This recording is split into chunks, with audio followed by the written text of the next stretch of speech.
In this video, let's start our partition palindromes in a string. Problem statement. The input is a string S. The output is all different ways to partition the string into only palindromes. What is a palindrome? A palindrome is a sequence of characters that read the same forward and backwards. For an example, when the input is SAB, and S is string is AAB, the output is AAB, all individual things, because anything that's only one letter is always a palindrome, because one letter always reads the same forward and backwards. So you're able to have all one letter for it, and that adds up to S, because AAB is S, which is also AAB. And then the other one is AA and then B. AA is a palindrome because it reads the same forward and backwards, and B is a palindrome because it's only one letter, and only one letter always reads the same forward and backwards. Now I'm going to do an overview. A subset tracks one combination of all palindromes in a string. The result tracks all the combinations. Since A is a palindrome, we'll add the subset, then recursively add the rest of the palindrome to the subset. So subset equals to A, and then add more, and then it'll add subset, which ends up being AAB for the first time to result. And then I'll reset the subset. Since AA is a palindrome, I'll add it to subset, then recursively add the rest of the palindrome to subset. So subset ends up being AAB, and so it adds that to result, and then resets it. Since AAB, all in one string is not palindrome, it doesn't add it to the subset.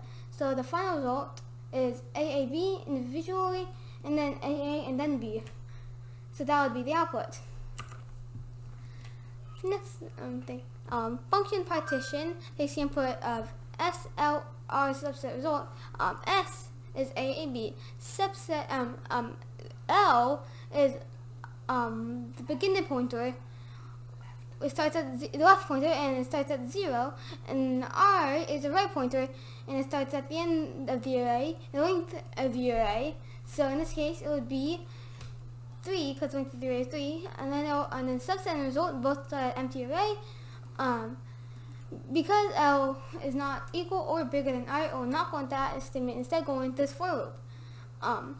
This line will create A because that's within L and I plus 1, because L is 0, I is 0, and then it goes to I plus 1, which is 1, and it does not include I plus 1, so it only have A. Because A is a palindrome, we'll add it to subset, and then is palindrome, a function is palindrome, checks if it's a palindrome. I will explain how it works later. And then it adds a subset, and then it calls itself using recursion, with S being the same, R being the same, subset being the same, result being the same. The only thing that changes is L, which then becomes I plus 1.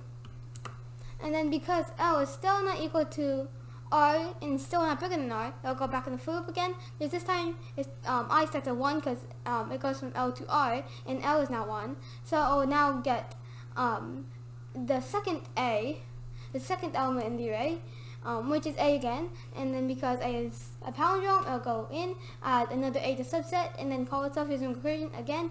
This time L becomes 2. Because L is still not equal to R though, it goes in the for loop again. It gets this third element in the array, which is B, and third element in the array, which is B, because B is a palindrome, adds a subset, calls itself using recursion. Now that L is 3 after changing out that, it will append the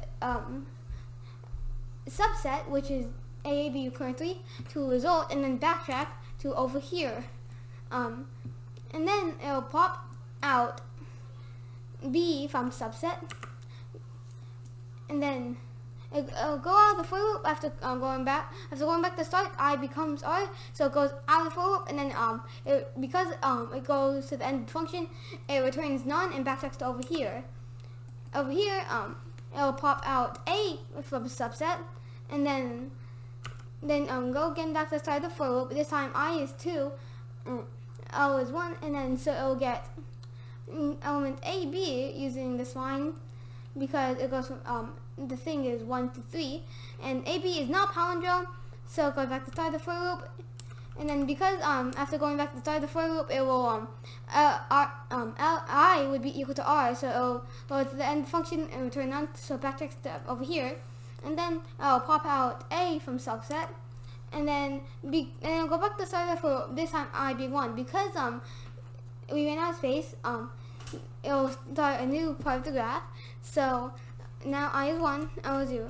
And then string on this line, it gets AA because from 0 to 1 is AA and does not include the 2 parts, even though I plus 1 is 2.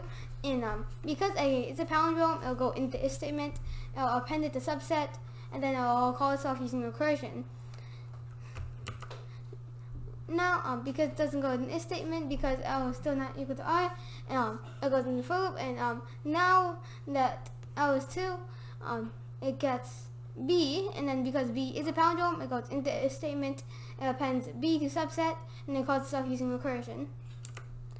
And then because now L is equal to R, it will append AAB to result, and then backtrack to over here, and then it will pop subset, so now subset only has AA in it, and then it'll go back to the start of the for loop. Because I is equal to I, it will go out of the for loop and backtrack to over here. After backtracking over here, it'll pop out A from AA, and then it'll go back to the start of the for loop. And then when I is 2, string is 0 to 3, which is AAB, and then because AAB is not palindrome, I'll go back to the start of the for loop, and because I is now equal to I, so going back to start for loop, it will return, and then the thing is over, and so it will return AAB, no, AAB all being individual, and then AA being grouped, and B being individual. So that would be the output. To check if a string is a palindrome, it uses the function is palindrome, as I said earlier, and so it will look everything from it will compare the first to the last, and it will do that up until the middle, and then it doesn't need to do anymore because it's already comparing with the other side.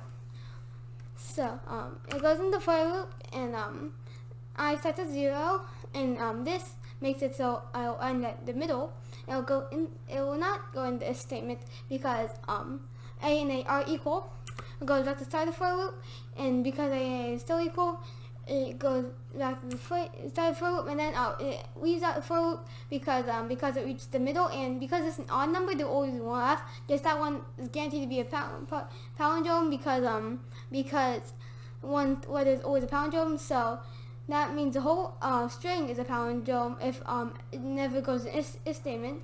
When it does go in this statement, it will return false because it's not a palindrome. But in this case, with A, B, A, it is a palindrome, so it will return true when it is a palindrome. And the end.